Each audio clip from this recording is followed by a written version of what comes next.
Now, in a record 70 years on the throne, Britain's Queen Elizabeth has dealt with no fewer than 14 prime ministers, starting with Winston Churchill right through to Boris Johnson.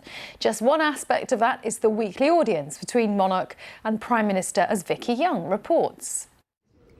The Queen and her prime ministers. This was a reunion organised in the 1990s. Head of state and head of government appear side by side for dozens of public events. But the relationship is forged behind closed doors. Weekly meetings at the palace. Very nice to see you again. Lovely to see you again. That we only get a glimpse of. The Queen's views are kept private. Political neutrality carefully adhered to.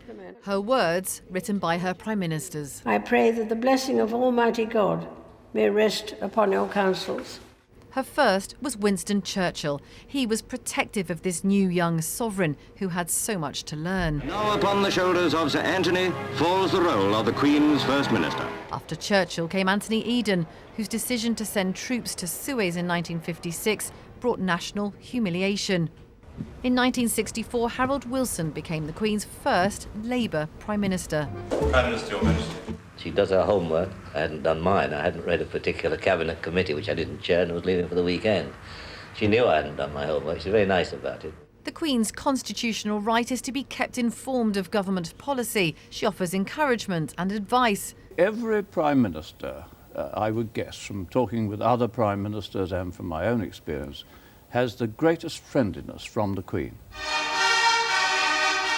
On rare occasions, the Queen has very subtly aired her views, like this speech where Mr Callaghan's government was considering devolution. I cannot forget that I was crowned Queen of the United Kingdom of Great Britain and Northern Ireland. Good evening, Your Majesty. You've had a very long day. When Margaret Thatcher became Britain's first female Prime Minister, there were reports that the Queen privately disapproved of the government's social agenda, but the Iron Lady played down suggestions of a serious rift. Even if she did say it, all right, she may have felt something, but there was never any difficulty in saying anything to me. Any difficulty at all. Every year, there's a royal invitation to Balmoral, matters of state discussed over a cup of tea. In the years that I came to know her as Prime Minister, Prime Ministers had private meetings with the Queen each week. She invariably looks forward. Tony Blair certainly appreciated the Queen's advice after his landslide victory for Labour. Even though I was the politician, she was the monarch, I found her not just useful, but sometimes deeply insightful. But anyway, it's very good to welcome you here. And when you have to explain what you're trying to achieve, it's a very good form of therapy. And imagine doing that to the world's greatest public servant, who's seen it all and heard it all. There's really no better way of getting your head straight about what you're trying to do.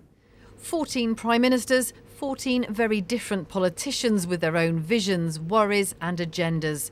For 7 decades, the Queen has worked with all of them, a monarch at the heart of a democratic constitution, advising, encouraging and warning, providing continuity as each new political tide swept in. Vicky Young, BBC News.